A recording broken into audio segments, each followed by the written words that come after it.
Hey there, this is Linda and welcome back to my channel. And you guys, I did it. I completed my first Hobonichi Cousin. Let's go ahead and take a look at it.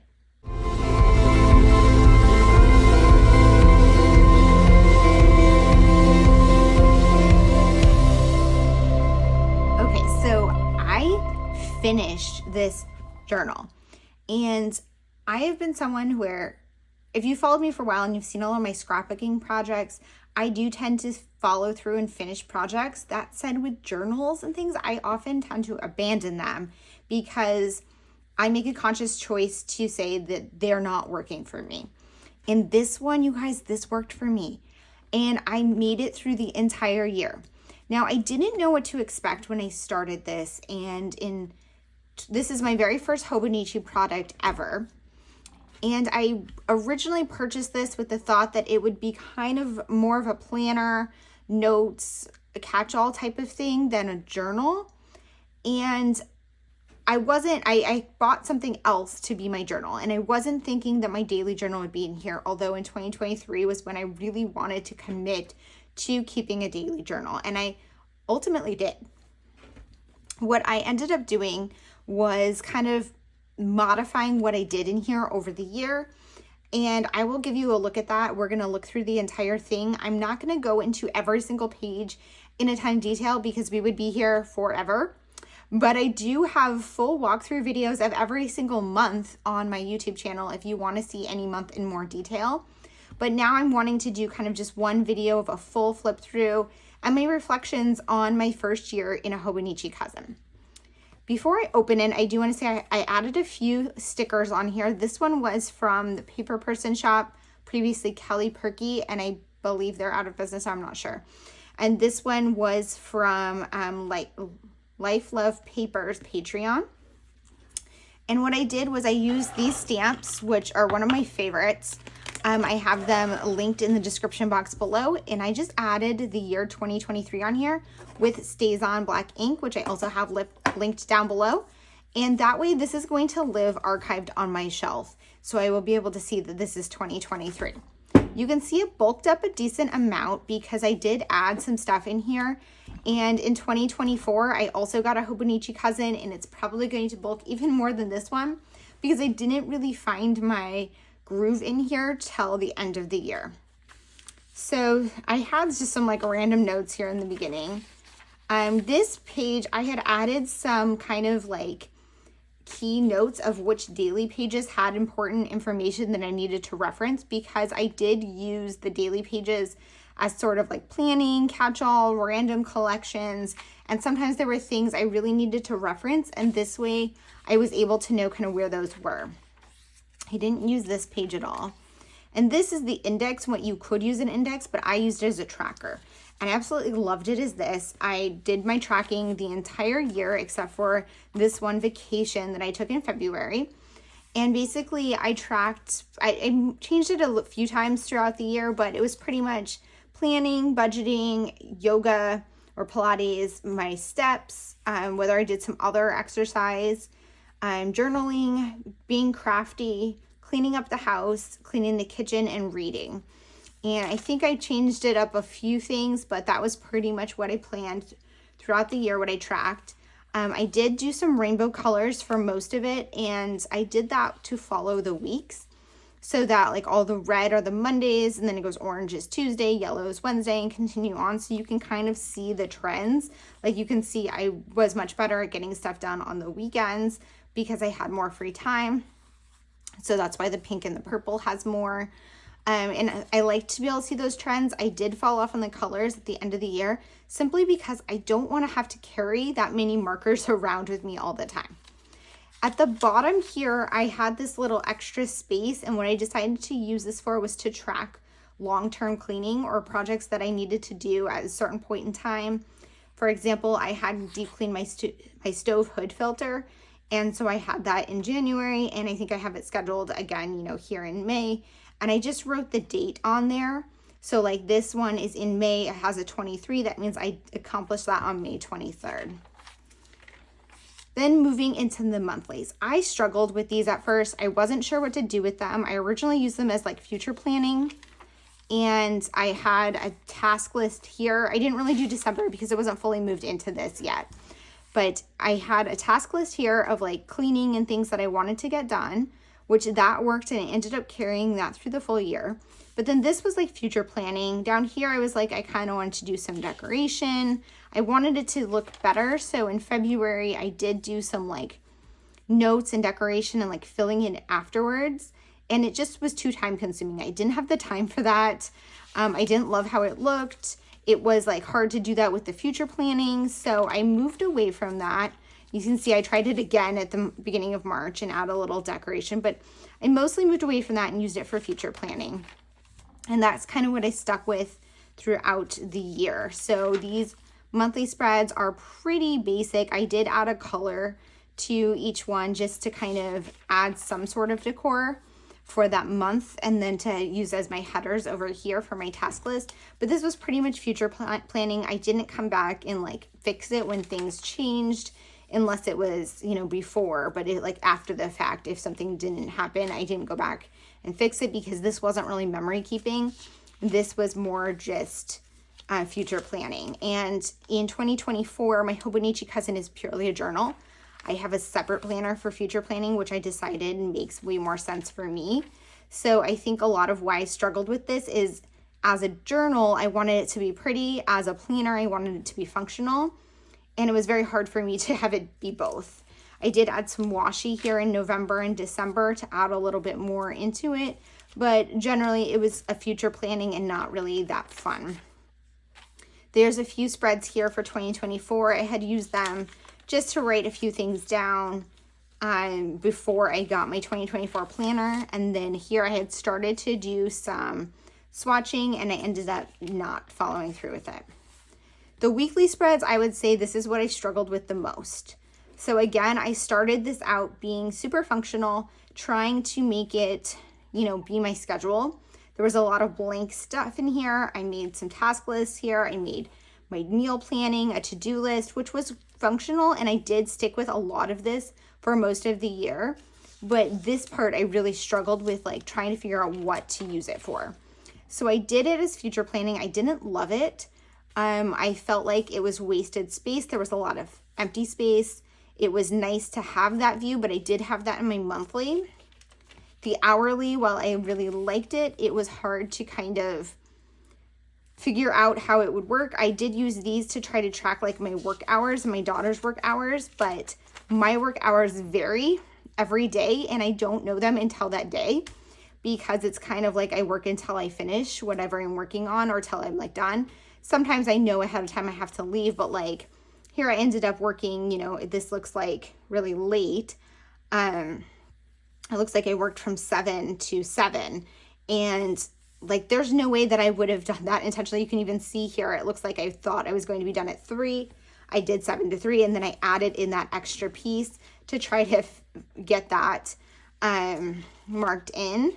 And I didn't like it. I started trying to do some things to make it cute, and I was struggling. So here I was like, I need to fill this in more. So I started doing like more doodles and color and kind of having a little bit of fun with it. I kind of like how this looks, but again, it's like, it's part function, part artsy, and that just doesn't work for me so well. Here, again, I'm doing some doodling, some future planning. I tried to do some stamping, which I struggled with. And I just like wasn't finding my way. I went on vacation, and then I decided to do some collaging in here, and I loved it. And this was like the first time I'm really adding anything in besides just text. So this is when you're going to start seeing bulk. I started adding in, so I was keeping track of the weather up here, and I was doing, because I started that here. And I was doing these little doodles, but then I started adding stickers for that. And these were ones I just had in my stash. And so I thought, you know, I could do these, but it does start getting bulky because it's in the same spot every day. Here I added some ephemera, which was this like cardboard tag, and it ended up being way too chunky. So I learned my lesson that you can't do that. But I did start trying to be very doodly here, and I actually really love this, but you can see I just didn't have the time to stick with it. And because I was future planning my work hours and different things, like when I had meetings, then when I came in to do this, it was hard to kind of work around things. So I really struggled with the like adding in the memory keeping after the future planning. Here again, like I didn't have time to do it. I filled it in here. I was just trying to find a way to make this useful to me. And then I got the idea that this would be a good space to keep track of what happened as a reference for working on my Project Life albums. And I'm thinking that was around this time. Prior to this, I was keeping notes in a digital app called Day One. And every day or so, I would type up like a summary of what happened and use that as a reference point when working on Project Life. If you're unsure what I'm talking about with Project Life, that is my main everyday life memory keeping that I do. I do keep a daily journal also, but I think that Project Life is more like photos and more of like a finished project rather than like reflection based. And it's more like fact based for me. And I like to document kind of just like this is what my week looked like, but I don't do it in the moment. I tend to work 6 to 8 weeks behind, maybe not quite that much, but it depends. And so I need a reference to look back on to see like what happened. So here you can see I moved away from the rainbow theme. I'm doing stamps and I really liked kind of how this was coming out. And I was finding kind of my way here. I did the rainbows again, but this was great. It was a great reference for my Project Life. So at this point in time, I have this section as my Project Life reference of kind of what happened after the fact. I have my weather up here. This is my future planning, to-do list, meal planning, my task list, my focus for the week. And this was working. I was doing this for a while. We're moving in April here. And, you know, I was having fun with it. Week in the life, I was like, oh, I don't need to keep track of this stuff so much because I'm doing it elsewhere. Back to tracking it in here. I really was enjoying this using the stamps, but this is where I remember I was just getting burned out. I wasn't feeling like excited to work on it. I just didn't want to do it. So this week I was like, you know, I'm just going to do text and fill it in. And then I was like, okay, I want to do doodles. And I think this was inspired by Lindsey Scribbles because she does like the cutest little doodles. And so I was trying to do that and I'm just not great at doodling. And I was like, oh, I'll get better. But I also just like didn't want to do it. I was like dragging my feet. I would pull out my planner and be like, oh, I'm a day or 2 days behind in this. I need to catch up my weeklies. And you can see here, like I just didn't even color them in. And then I was like, it's just taking too much time. So here I went back to the stamping, thinking, okay, this is going to be quicker and easier. And I was just like, I hated it. I dreaded having to fill this in. And I'm like, that's not fun. So here I decided to try to have a little more fun with it. So I'm getting more crafty. And again, I'm still using this as a reference, but having more fun. And here, again, I was busy just doing it really quickly. And then going back to the having fun, gluing things in. And I really loved how some of these weeks came out. And I think I was really kind of finding my way in here, gluing stuff in, but it was just very time consuming. And I did enjoy this, but because this was supposed to be a functional page where I really needed this as a reference for Project Life, I needed to have this caught up. So I needed to only be like 1 or 2 days behind at a time, or maybe even adding to it multiple times per day so that I did keep track of those smaller memories because I would forget them. And when I was trying to make it so pretty like this, I struggled to keep up with it because I just didn't have the time. So here you go, seeing me moving to something else. I did some stamping. Here I went super simple. I added some washi and just text. Again, just text with some handwriting. And I was just going super simple because I was like, I just wanted to make sure that I'm keeping track of what I need. I'm bringing back in some of the doodles as I felt like it, but taking the pressure off myself to add them. And then I finally caved and I got Coffee Monsterz Co stickers. And I thought, you know, I kind of dragged my feet a little bit with getting Coffee Monsterz Co stickers because I wasn't sure how much I liked them. And getting them in person, they're actually much cuter, I feel like, in person. And I was happy to add them. And I felt like they were super easy to add, that I didn't dread working on it. And it made this process so much more fun. But my spreads were also cute. I also had the benefit of getting these little TV ones that I did to document anytime I watched like a movie or a new show, which was very helpful as a reference point for when I went back and filled in my media journal, because in my media journal, I will put like what I watched and the date, and this way I could track that in here. Here I did that time blocking week. I shared more about this over on Instagram. And then this is kind of moving into my final spread. So I had still been doing this with my chores and everything, but when I did the time blocking, I realized I needed more of this time. So I moved them over here rather than having them daily. And I realized they don't really need to be on designated days because I don't end up doing them on those days anyway, because a lot of things change and I need to be flexible. So I just ended up putting them here, and that gave me more space to add in notes.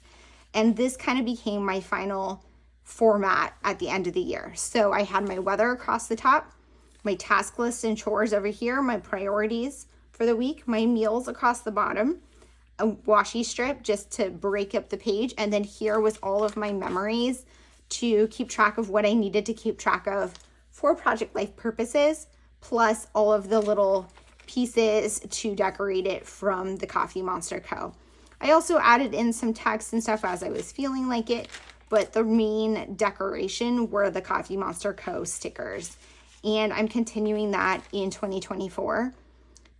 In 2024, this is no longer a planner and journal, so I didn't have to do like the task list and stuff. That could be moved to my other planner, but I did really keep this format. So this is kind of what my 2024 ones look like. And you can even see like going back to like when I first brought the Coffee Monsterz Co ones in, I feel like I'm really kind of finding my format, and I really like the way this looks.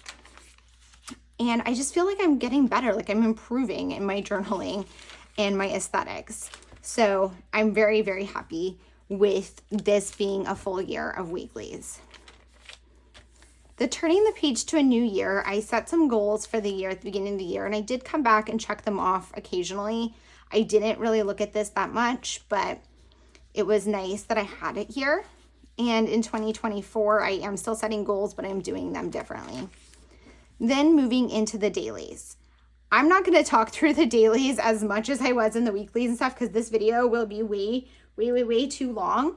So I'm just going to kind of flip, but I do have my full walkthroughs of every month on my YouTube channel that you can look at if you want more kind of commentary and feedback on what I was doing. You can see here at the beginning of the year, I was really breaking it down into task lists and like other random notes. This was not my journal at this time.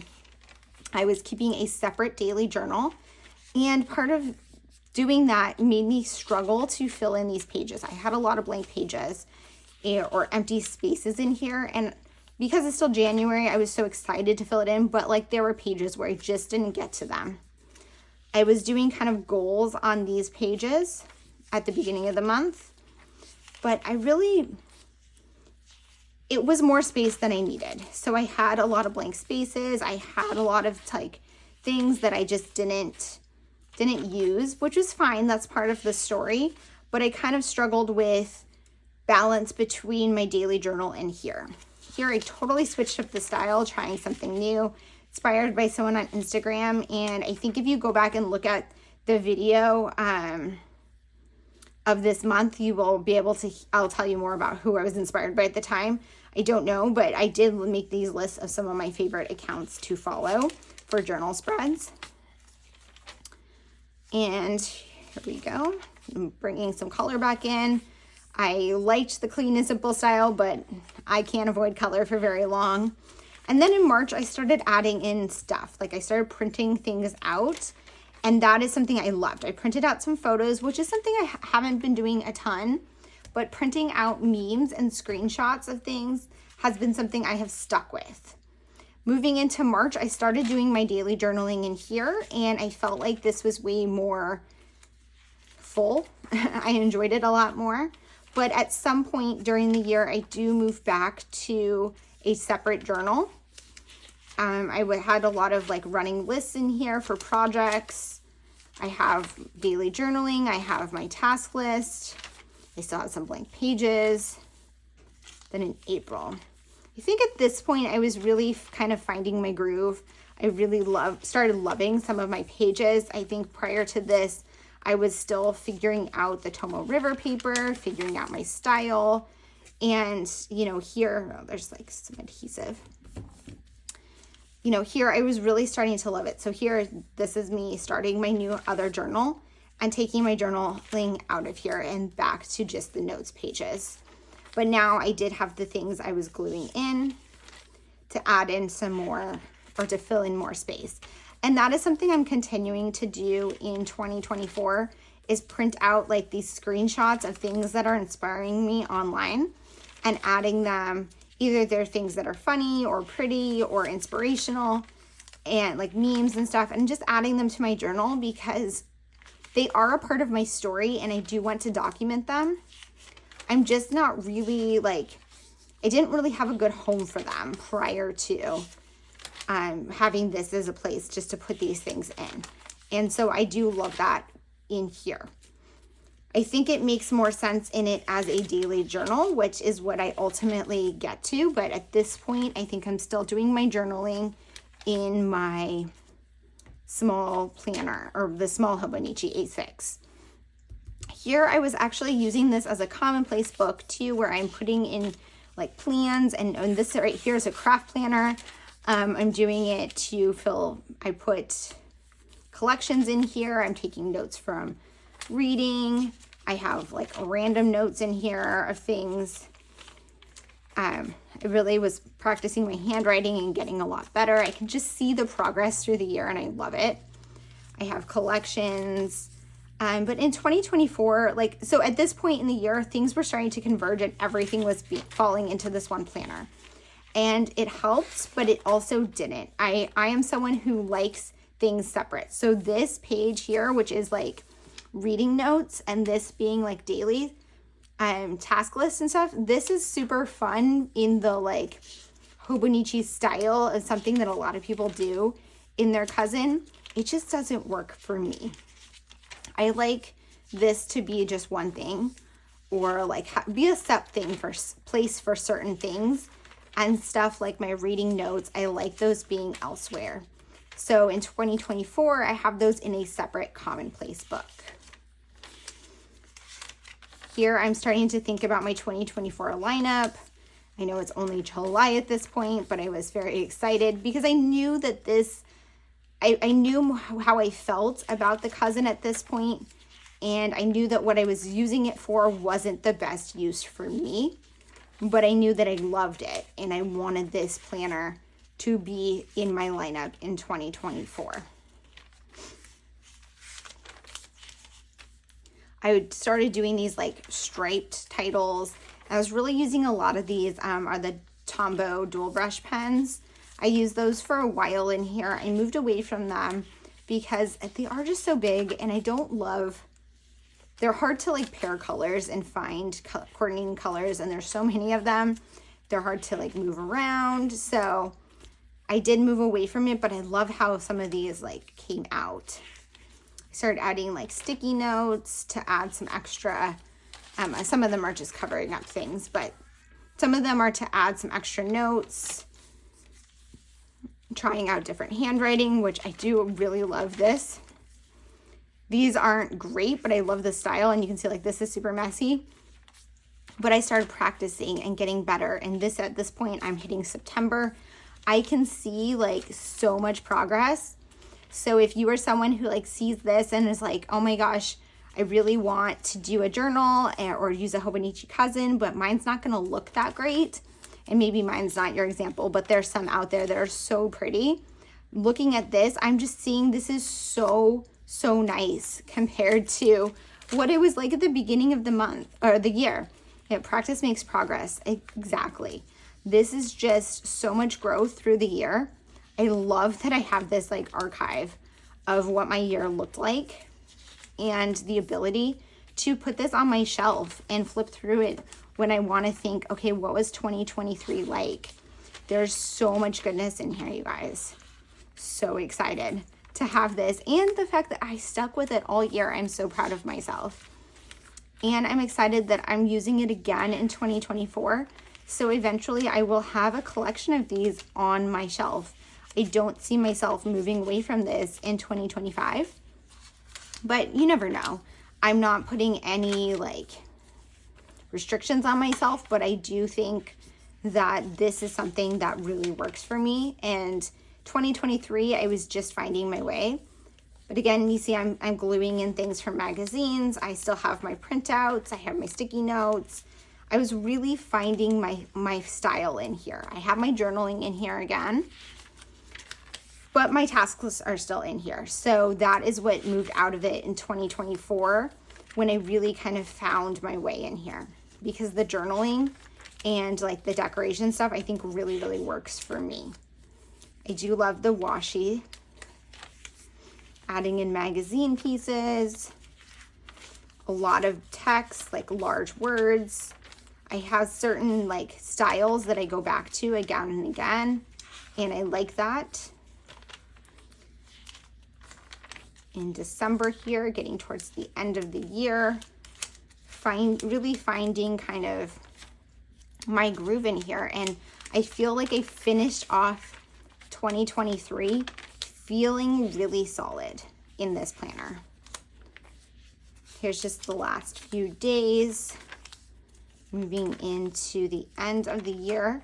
And on the 31st, I did a little bit of like a review here, which again, more about all of these in those daily flip through videos.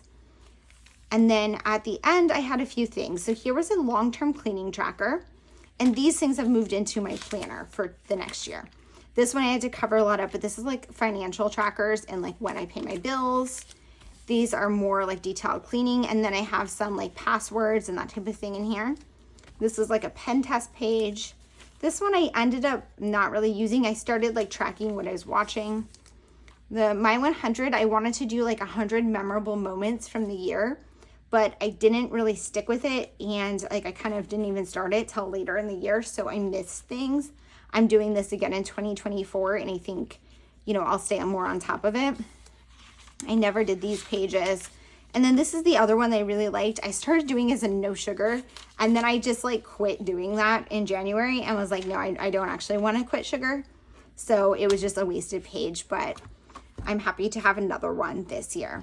So that wraps up a look at this book. You guys, thank you guys so much for being here.